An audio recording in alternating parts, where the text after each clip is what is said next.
नमस्कार दोस्तों, सभी को वंदे मातरम। दोस्तों, ऑपरेशन सिंदूर में जिस तरीके से भारत ने पाकिस्तान की 11 से ज्यादा एयरबेस को डिस्ट्रॉय किया है, पाकिस्तान को इतना इकोनॉमिकल नुकसान पहुंचाया है, उसके बावजूद भी पाकिस्तान मीडिया पे और वर्ल्ड मीडिया पे ये कह रहा है कि हमने भारत को शिकस्त दी है, हमने इस जंग को फतेह की है। पाकिस्तान के इस नैरेटिव को समझ में आता है, उसके बाद उसने एक नैरेटिव पूरी दुनिया में चलाया कि हमने भारत के 5 से ज्यादा राफेल फाइटर जेट्स और सुकोई को मार गिराया है। यानी पाकिस्तान चिल्ला चिल्ला के कह रहा है कि हमने ऐसा किया, लेकिन उसकी बातों को कोई सुनने को तैयार नहीं। लेकिन हो सकता है कि इंडिया के कुछ मीडिया या इंडिया के कुछ एजेंडा चलाने वाले लोग ने इसको एक्सेप्ट कर लिया कि पाकिस्तान ने भारत के राफेल और सुकोई को मार गिराया। लेकिन दोस्तों, ये सारी बातें, सारी चीजें आज एक्सपोज होगी और सारी इंपॉर्टेंट इंफॉर्मेशन आज के वीडियो में मैं आपको शेयर करूंगा कि आखिर क्या पाकिस्तान ने भारत के एयरक्राफ्ट को मार गिराया था, या ये एक फेक नैरेटिव है, या इस न्यूज में कोई भी रियलिटी है। उसके साथ एक और न्यूज बताएंगे कि PL-15E जो मिसाइल चाइना मेड है, जिसको पाकिस्तान ने यूज किया था और भारत के एयर डिफेंस सिस्टम ने जिसको डिस्ट्रॉय किया। 5 आइज कंट्री इंटेलिजेंस की ग्रुप है, जिसमें USA है, यूनाइटेड किंगडम है, कनाडा, ऑस्ट्रेलिया, न्यूजीलैंड। ये लोग भारत से चाइना के इस मिसाइल के मलबे को क्यों लेना चाहते हैं। तो दोस्तों, सारी बातें वीडियो सेशन पे हम बात करेंगे, लेकिन उससे पहले चंद सेकंड आपको लगेंगे हमारे वीडियो को सब्सक्राइब करने के लिए, हमारे चैनल को सब्सक्राइब करने के लिए।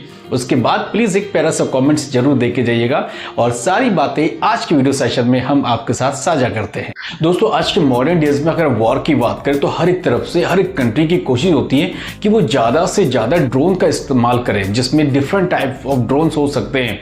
और भारत और पाकिस्तान ने अपने इस वॉर में ड्रोन का बहुत तेजी के साथ यूटिलाइज किया। लेकिन जिस तरह से पाकिस्तान ने पूरी दुनिया में एक नैरेटिव बनाने की कोशिश की है कि हमने भारत के 5 से ज्यादा एयरक्राफ्ट को डिस्ट्रॉय किया था, तो मैं आपको बता दूं, दरअसल ये एयरक्राफ्ट को डिस्ट्रॉय नहीं किया था, ये डमी एयरक्राफ्ट कहते हैं जिसे। यानी भारत ने पाकिस्तान को घनचक्कर बनाया।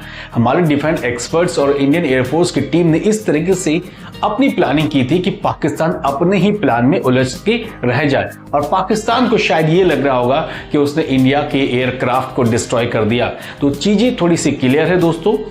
इंडिया ने लक्ष्य ड्रोन और वंशी 40+ जैसे ड्रोन का इस्तेमाल किया।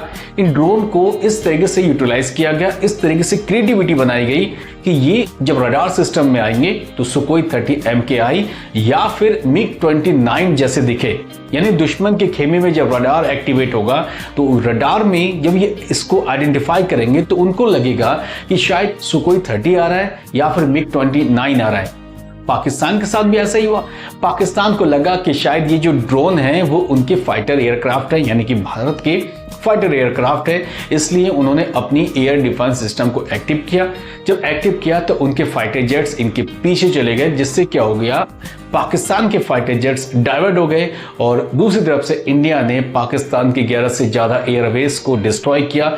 इतनी ज्यादा चोटें पाकिस्तान को पहुंचाई गई, अब तो पाकिस्तान के PM ने भी एक्सेप्ट कर लिया कि भारत ने उन पर ब्रह्मोस मिसाइल से अटैक किया, और कई जगह पे इतना अटैक हुआ कि उनको बहुत ज़्यादा नुकसान भी हुआ। और शायद सोर्स के अकॉर्डिंग पता चला कि पाकिस्तान की जो आवाम में हैं, उन्होंने एक टेंडर निकाला है कि जिस तरीके से जहाँ जहाँ डिस्ट्रॉय हुआ है, कंपनी आके कंस्ट्रक्शन वर्क कंप्लीट करें।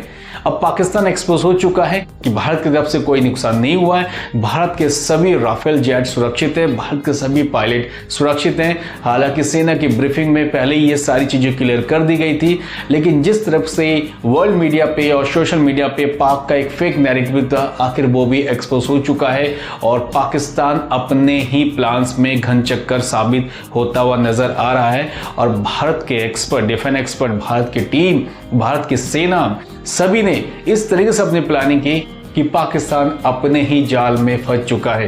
क्योंकि पाकिस्तान जिसे एयरक्राफ्ट समझ रहा था, दरअसल वो डमी एयरक्राफ्ट कहते हैं, और जिसको जैसे DRDO ने जो है लक्ष्य ड्रोन को बनाया है। कैप्शन में इसके सारी क्वालिटी है दोस्तों, सब चीज़ आप इसमें पढ़ सकते हैं। उसके साथ वंशी 40+ जेट है, जो भी एक ड्रोन है, इसको इंग्लैंड से हायर किया गया है। इसकी भी सारी खूबी कैप्शंस में है, इन सारी खूबी को दोस्तों आप पढ़ सकते हैं। यानी कुल मिला के अब दूध का दूध पानी का पानी लगभग होता हुआ नजर आ रहा है कि भारत के सारे एयरक्राफ्ट जो हैं वो एकदम सुरक्षित हैं, सारे पायलट सुरक्षित हैं। भारत के किसी पायलट को खोने की कोई भी न्यूज़ नहीं है। अगर ऐसी चीज़ें न्यूज़ आ रही है तो आप इसको फेक नैरेटिव का एक हिस्सा मान लीजिए, क्योंकि ऐसी कोई भी इनपुट इंडियन एयरफोर्स या भारत की सेना की तरफ से नहीं दी गई है।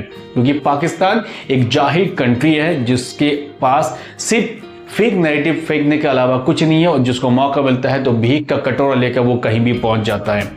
अब दोस्तों बात करेंगे कि पाकिस्तान ने चाइना मेड मिसाइल PL-15E को चाइना से लिया था और उसकी कोशिश थी कि भारत और पाकिस्तान के वॉर में यूज़ करेगा और भारत को बहुत ज़्यादा नुकसान पहुंचाया जाएगा। लेकिन पाकिस्तान की ये भी कोशिश धरी की धरी रह गई। पाकिस्तान हाथ पे हाथ बैठे देखता रहा कि कहां से कहां और क्या से क्या हो गया है। अब दोस्तों ऑपरेशन सिंदूर में जिस तरीके से इंडियन एयर डिफेंस सिस्टम ने पाकिस्तान के PL-15E मिसाइल को डिस्ट्रॉय किया, उसके बाद से दुनिया की नज़र इस पर थी कि भारत की डिफेंस सिस्टम कितनी स्ट्रांग होगी। यानी पाकिस्तान की PL-15E मिसाइल जो आज के डेट के मॉडर्न डेज के सबसे आधुनिक मिलिट्री टेक्नोलॉजी का एक हिस्सा है, जो चाइना का बहुत बड़ा हिस्सा है। क्योंकि चाइना के पास PL-15 जो मिसाइल है वो लॉन्ग रेंज की मिसाइल है, जो 200 किलोमीटर से 300 किलोमीटर की मिसाइल है। और पाकिस्तान को जो मिसाइल दी गई है PL-15E वो 140 किलोमीटर के रेंज का है। लेकिन इंडियन डिफेंस सिस्टम ने इसको भी डिस्ट्रॉय कर दिया। अब डिस्ट्रॉय करने के बाद दुनिया की 5 आइज इंटेलिजेंस अलायंस है, जिसमें से USA, कनाडा, आपके यूनाइटेड किंगडम, ऑस्ट्रेलिया, न्यूजीलैंड, तो उसके साथ साथ फ्रांस एंड जापान, इन लोगों की डिमांड है कि भारत ये मिसाइल का जो मलबा है वो इनको दे दे।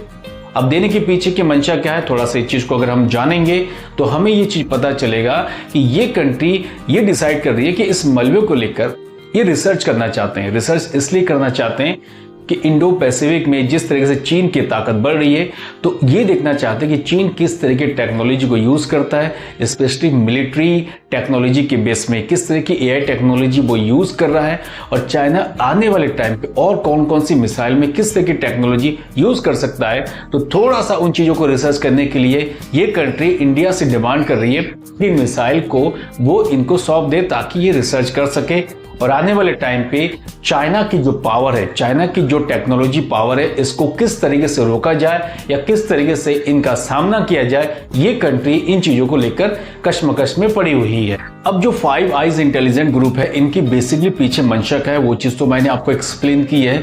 लेकिन दोस्तों ये जो चाइना की मिसाइल है PL-15, बेसिकली इसको यूरोप के MBDA मैट्योर जैसे मिसाइल से इसकी कंपैरिजन करते हैं, तो USA के AIM-120D जैसे बैलिस्टिक मिसाइल से इसको कंपेयर किया जाता है। यानी ये दोनों जो स्पेशली वेस्टर्न कंट्रीज हैं, इनकी नज़र इन मलबे पे है कि भारत से ये मलबा लिया जाए, इस पर रिसर्च करें और किस तरीके से चाइना को आने वाले टाइम पर टक्कर दिया जाए टेक्नोलॉजी के मामले में, इसके लिए इन चीज़ों पर रिसर्च करना चाहते हैं। फ्रांस की मंशा ये है कि वो भारत को हथियार बेचता है, भारत को राफेल फाइटर जेट्स उन्होंने दिए हैं, तो फ्रांस ये चाहता है कि अगर इस पर और रिसर्च की जाए तो हो सकता है कि वो इन जैसे मिसाइलों पर और भी रिसर्च करके कुछ नई टेक्नोलॉजी की, इससे भी बेटर टेक्नोलॉजी के मिसाइल को क्रिएट करे और दुनिया में अपने वेपन्स के मामले में अमेरिका के बराबर खुद को तैयार करे। जापान की कोशिश है कि जिस तरीके से इंडो पैसिफिक में चाइना की ताकत बढ़ रही है, तो जापान के लिए भी कहीं ना कहीं टेंशन है। तो वो भी चाहते हैं कि अगर चाइना को टक्कर देनी है तो इसके जैसा हमें टेक्नोलॉजी चाहिए और इनके टेक्नोलॉजी से भी high power technology based missile से इनको टक्कर दिया जाए। क्योंकि चाइना की जो PL-15 जो मिसाइल है, इस पर रडार सीकर सिस्टम बहुत स्ट्रॉन्ग है। किस तरीके से कहाँ जाना है, इस मिसाइल ऑटोमेटिकली इसमें रडार में लॉक हो जाता है। ये 2 वे बेस्ड सिस्टम पे काम करता है, ड्यूअल पल्स मोटर भी है और AI टेक्नोलॉजी बेस्ड है, और ऊपर से लॉन्ग रेंज का एक मिसाइल है जो एयर टू एयर काम करता है। यानी इतनी सारी जब इसमें बहुत सारे फीचर्स है, तो पाकिस्तान ने भी ऑफकोर्स चाइना के सामने गिड़गिड़ाया होगा, कटोरा लेके गए होंगे, तब जाके चाइना ने पाकिस्तान को ये सारी मिसाइल दी है। लेकिन दोस्तों इस मिसाइल का करना क्या है, क्योंकि एयर डिफेंस जो है इंडिया की बहुत स्ट्रांग है और उसके सामने इन मिसाइलों का कोई काम नहीं है। और दुनिया ने देखा कि हमने पाकिस्तान के पास जितने मिसाइल है, स्पेशली चाइना मेड मिसाइल है, चाइनीज मिसाइल ऐसे हैं कि चले तो चांद तक वरना शाम तक, उनको जिस तरीके से हमने डिस्ट्रॉय किया पूरी दुनिया ने देखी है। और दुनिया की नज़र भारत के पास जो ये मलबा पड़ा हुआ है इस पर है कि भारत से ये मलबा ले ले ताकि वो इन पर रिसर्च करे। दोस्तों आज की वीडियो में दो कहानी यानी दो चीजों पर मैंने फोकस किया। एक तो डमी एयरक्राफ्ट को पाकिस्तान ने सोचा कि हमने इंडिया के एयरक्राफ्ट को डिस्ट्रॉय कर दिया है और ये फेक नैरेटिव पूरी दुनिया में उन्होंने चलाई है। हालांकि हमने एक्सपोज कर दिया है ये सब डमी एयरक्राफ्ट था, हमारे सारे पायलट्स, हमारे सारे एयरक्राफ्ट हमारे पास है। और दूसरी तरफ फाइव आइज इंटेलिजेंट अलायंस की नजर इन मलबों पर है। चाइना के मिसाइल मलबों कूड़े के हिसाब से आप उसको अलर्ट कर सकते हैं कि वो इनको लेकर रिसर्च करना चाहते हैं। यानी पूरी दुनिया में एक चीज फैक्ट है और दुनिया ने माना कि भारत की डिफेंस ताकत आज बहुत बढ़ चुकी है। आने वाले टाइम पे हो सकता है कि जिस तरीके से पूरा माहौल बदल रहा है, हलचल है पूरी दुनिया में, भारत डिफेंस के मामले में अमेरिका के बराबर आ सकता है और चाइना के बराबर भी आ सकता है, क्योंकि भारत हमेशा दो तरफ से फाइट करने को तैयार होता है। एक तरफ पाकिस्तान, दूसरी तरफ चाइना। ये दोनों हमारे कट्टर दुश्मन देश हैं, इसलिए कभी भी कुछ भी हो सकता है। इसलिए भारत की तैयारी हमेशा दोनों मोर्चों पे स्ट्रांग रहती है। अब दोस्तों आपकी बारी है। अगर आपने वीडियो देख लिया है सो प्लीज सब्सक्राइब तो कर दिया होगा, तो प्लीज एक बार इसमें लाइक करें, शेयर करें, उसके बाद कमेंट्स जरूर करें और हो सकता है कि वीडियो को अपने दोस्तों के बीच में भी शेयर करना ना भूलें। कल फिर मिलते हैं दोस्तों एक और नई वीडियो के साथ। थैंक यू, जय हिंद।